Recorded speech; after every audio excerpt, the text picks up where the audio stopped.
এক পাল্টা উল্টাবে। সরু চাকলি দেখেছো তো? খুব এ নয়, চাপের নয় কিছু। ঘুগনি পুরো হয়ে গেছে, শুধু একটু কড়াইগুলো একটু শক্ত শক্ত আছে। এই যা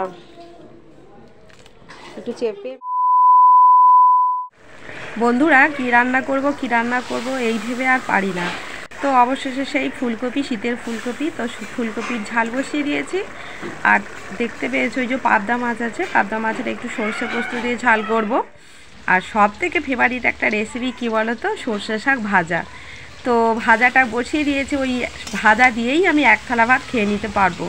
আমার বলতে পারো একটা ফেভারিট সবজি। তো যাই হোক, চলো। তো গুড মর্নিং বলবো না গুড নুন বলবো বুঝতে পারছি না, কারণ 12টা বেজে গেছে। তো গুড নুনই বলবো। আর এখন এসেছি দেখো পুজো করতে। অনেকটাই বেলা হয়ে গেছে, আজকে রান্না বান্না করতে অনেকটাই দেরি হয়ে গেছে। তো চলো, তোমরা সবাই কেমন আছো? আশা করি সবাই ভালো আছো, সুস্থ আছো। তো আমিও খুব ভালো আছি, তোমাদের ইচ্ছায়, তোমাদের ভালোবাসায়। তো চলো বন্ধুরা, পুজোটা করে নিয়ে চলো। আমার ভিডিওটা কিন্তু পুরোটা দেখতে থাকো। দেখো আমার পুজোটা হয়ে গেছে। আর জানো তো, এখন না মানে ফুলটা কিনে কিনেই পুজো করতে হয়। যখন গরমকালটা ছিল, যেই যে চুবড়িটা দেখতে পেয়েছো, এক চুবড়ি করে মানে জবা ফুল ফুটতো, টগর ফুল। কিন্তু শীতের জন্য আর সেগুলো ফোটে না। আর তাই জন্যই দেখো প্রতিদিন বলতে গেলে ফুল কিনে কিনেই আমাদের পুজো করতে হয়। তো দেখো পুজো হয়ে গেছে, তো চলো সবাই জয়গুরু বলে দাও।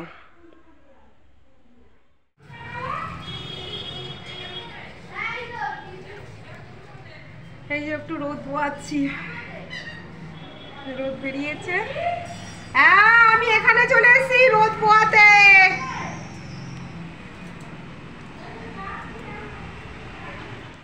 মিটিং হতে হতে কত দেরি হয়ে গেল। আমি দূর যা পারে হোক, যে করবো ওখানে, কী করে বলতেও পারছি নি। হুড়োহুড়ি করে কি আর বেরোবো? বন্ধুরা, স্কুলে গিয়েছিলাম, তো স্কুলে মিটিং ছিল, হতে হতে 5টা বেজে গেছে।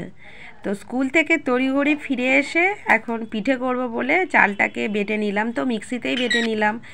মানে সকাল থেকেই ভেবেছিলাম যে আজকে একটু শিলে বেটে করব, কিন্তু মানে সেই ইচ্ছাটা আর পূরণ হলো না।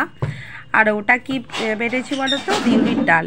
তো সরু চাগলি পিঠে করব, তো সরু চাগলি পিঠেতে কি বলো তো, একটু বিউলির ডাল বাটা দিলে না খুব ভালো ওঠে। তো সেই জন্য মিক্সিতেই বেটে করলাম। আর কি করব বলো, চলো আমার পিঠে করা দেখতে থাকো।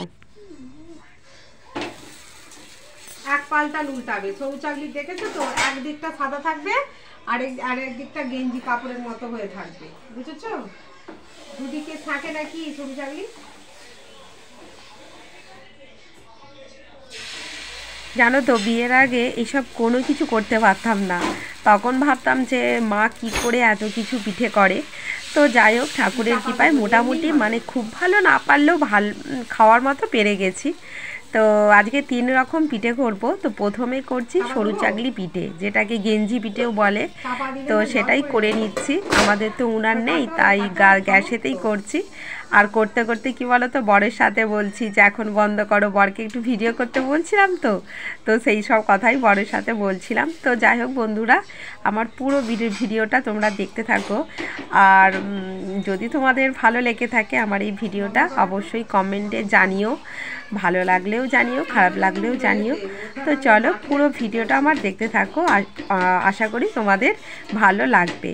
তো দেখো এক এক করে আমি কিন্তু সরু চাগলির পিঠেগুলো সবটাই করে নেবো। খুব নয়, চাপের নয় কিছু।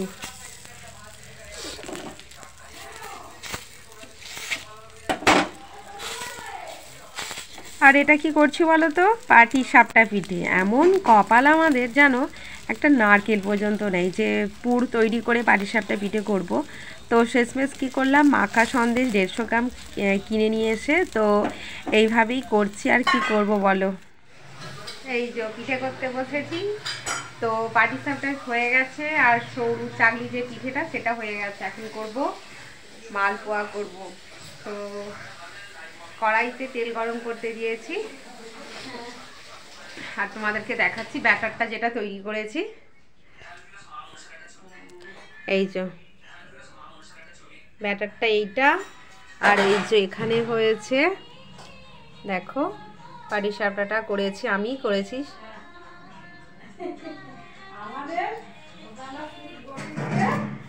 তো চলো এক এক করে নিয়ে। এখানটায় আলোটা খুবই কম, সেই জন্য কেমন দেখাচ্ছে, ঝিলঝিল করছে। তো শীতকালের এই প্রথম আমাদের পিঠে হচ্ছে, তো খুব মজা করে আজ খাবো। দেখো তেলটা গরম হতে এখন দিয়েছি, গরম মোটামুটি হয়ে গেছে, তো এক এক করে ছাড়বো। আর এখানটার কি অবস্থা দেখেছো, বাপরে বাপ কি অবস্থা করেছি আমি।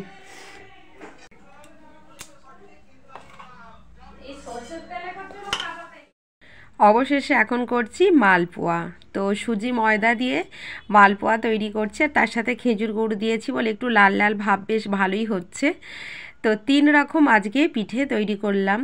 তো আরেকদিন করব পুর পিঠে। তো বছরের মানে শীতের প্রথম পিঠে আজ তৈরি করলাম।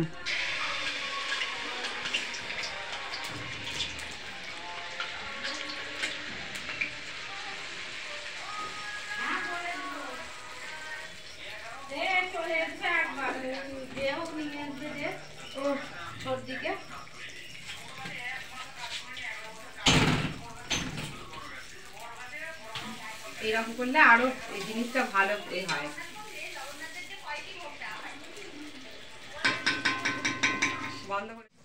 এই যে দেখো আমার 2 রকম পিঠে, আর এক রকম তোমাদের দেখাচ্ছি।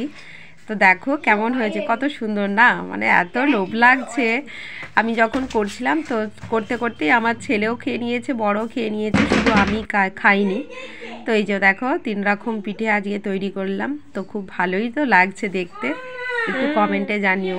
আর পিঠে করার পরের অবস্থাটা একটু দেখো, আর আমার ছেলে দেখো কি বদমাইশটা না শুরু করেছে, মানে কি আর বলবো, যে দেখো মানে পিঠে করা হয়ে গেছে, এরপরে এইগুলোকে ধুতে হবে, গোছাতে হবে, এত বিরক্ত লাগে কি বলতো। এই কারণের জন্যই হয়তো লোকেরা পিঠে করা বন্ধ করে দিয়েছে, আমার তো মনে হয়। এটা বন্ধুরা তার পরের দিনকার ভিডিও। তো পিঠে তো করেছিলাম, তারপর খেয়ে দিয়ে ঘুমিয়ে পড়েছিলাম, আর কোনো ভিডিও করা হয়নি।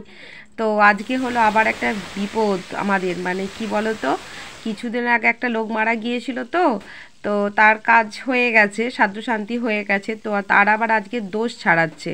তো সেই জন্য আজকে আর দুপুরে ভাত করতে নেই, মানে কি বলবো। আর দেখো তার আগের দিন পিঠে করেছি, আবার দুপুরে লুচি পরোটা এইসব খাবো, তো তাই জন্য ঘুগনি করছি, শুধু মুড়ি খাবো। মানে কি বলো তো, আমাদের না এত বড় পাড়া, এইসব হতেই থাকছে, লেগেই থাকছে। সত্যি কথা বলতে না একদম আর ভালো লাগছে না গো। দুপুরবেলা দেখো আমরা তো বাঙালি, মানে যাই হোক আলু ভাতে ভাতও যদি খাই না, মনটা অনেকটা শান্তি হয়। দুপুরবেলার দিকে যদি মুড়ি খাই, তো লুচি পরোটা কারো খেতে ভালো লাগে বলো, তোমরাই একটু বলো। পুরো হয়ে গেছে, শুধু একটু কড়াইগুলো একটু শক্ত শক্ত আছে, এই যা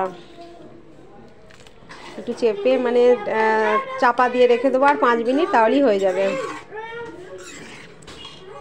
এই যে নিরামিষ ঘুগনি হয়েছে। ধনে পাতাটা দেবো ভাবছিলাম, কিন্তু দেবো না, আমার ভালো লাগে না অতটা ধনে পাতা দিয়ে মানে খেতে।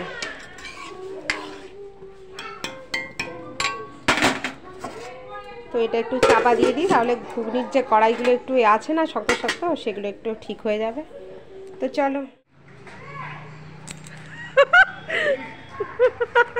তোর বাবাকে রোজ এরকম ভাবে ঘাটাবি, দেখবি ওজন নিজের থেকেই মানে ঝরঝরে হয়ে যাবে, তাই তো? পায়ে খুব লাগছে, আমি পারবো না। আচ্ছা তুই যেতে পারবি একা? ঘুরতে পারছে না?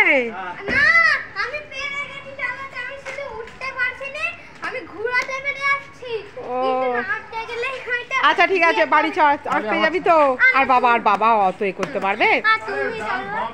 আমি কি ছুটবো তোর সাথে? চ আর নয়, শিখে গেছে জানাই। বন্ধুরা ভিডিওটা এখানেই শেষ করব, আর বেশি বাড়াবো না। তো যদি তোমাদের এই ভিডিওটা আমার ভালো লেগে থাকে, লাইক শেয়ার সাবস্ক্রাইব অবশ্যই করো। তো চলো বন্ধুরা, টাটা বাই।